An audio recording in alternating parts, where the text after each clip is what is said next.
Somewhere out there, 10 years from now, a version of you is going to look back at this exact moment. Right now, you sitting here watching this video, and that version of you is either going to feel gratitude or grief. There is no third option. Most people think the future is something that arrives, a surprise, a gift, or a punishment handed down by fate. But that's a lie we tell ourselves so we don't have to feel the weight of what's actually happening. The truth is colder than that. The truth is this: your future isn't arriving, it's being built. Right now. Brick by brick, minute by minute, in the small choices you think don't matter. And here's the part that should disturb you a little. Your future self is already watching, not literally. But in every decision you make today, you are either becoming someone they'll thank, or someone they'll have to forgive. Let me tell you about a man I'll call David, because his story isn't really about him. It's about almost everyone. David was 34 years old when he sat in his car outside his office, engine running, and realized he couldn't remember the last time he felt proud of a single day. Not a triumphant day. Just a proud one. A day where he could say, "I used my time well." He had a steady job, a nice enough apartment, friends who liked him. By every external measure, David was fine, but something inside him had gone quiet years ago, and he couldn't pinpoint when. So he did something strange. He started writing letters, not to anyone in particular, just letters from his future self, the 70-year-old version of David, addressed to the 34-year-old version sitting in that car. And the first letter he wrote himself shattered something in him. It said, "I'm not angry that you struggled. I'm not even angry that you failed sometimes. I'm angry that you knew every single day what you should be doing, and you kept choosing comfort instead." That's the line that should sit with you for a moment. Not failure, not bad luck. Knowing and choosing comfort anyway, because here's what most people miss about discipline. We treat it like punishment, like something harsh, something military, something joyless. But discipline isn't the enemy of a good life. It's the architecture of one. Jim Rohn used to say that discipline weighs ounces, but regret weighs tons. Most people never understand that sentence until they're old enough to feel the weight of the second half. Think about it like this. Imagine your life as a garden. Every single day, something is growing in it. It doesn't pause. It doesn't wait for you to be ready. If you don't plant something on purpose, weeds don't politely decline to grow. They grow anyway. Bad habits, distraction, mediocrity, they don't need your permission. They just need your neglect. And that's where everything changes. The moment you understand this, neglect is not neutral. Doing nothing is not the same as staying the same. Doing nothing is actively choosing a worse future. Every day you don't water what matters, you are watering what doesn't. But here's the part that's even more important than the metaphor. It's not about adding more pressure to your life. It's not about hustle or grinding yourself into the ground or chasing some image of success that was never really yours to begin with. It's about respect. Self-respect specifically. The kind that doesn't come from what other people think of you, but from what you know about yourself when no one's looking. David, in his letters, kept circling back to one idea. The relationship he had with himself had quietly become one of broken promises. Wake up early, skipped. Start that thing he cared about, postponed. Have that hard conversation, avoided.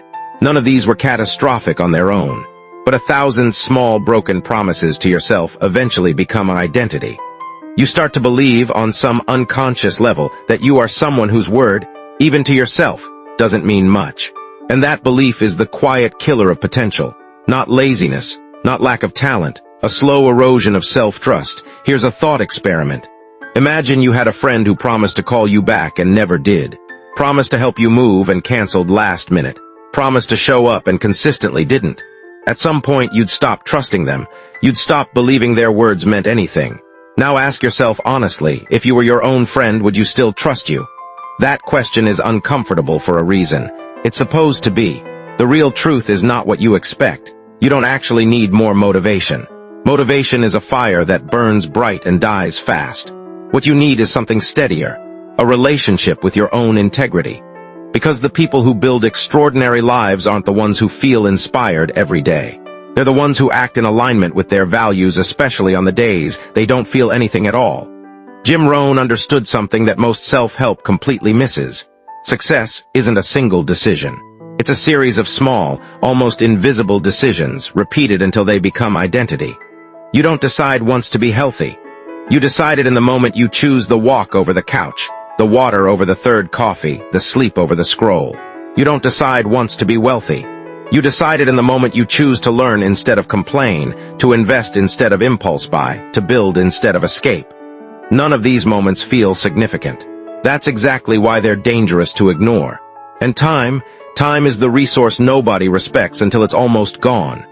We treat money like it's precious and time like it's infinite, when the truth is exactly the opposite.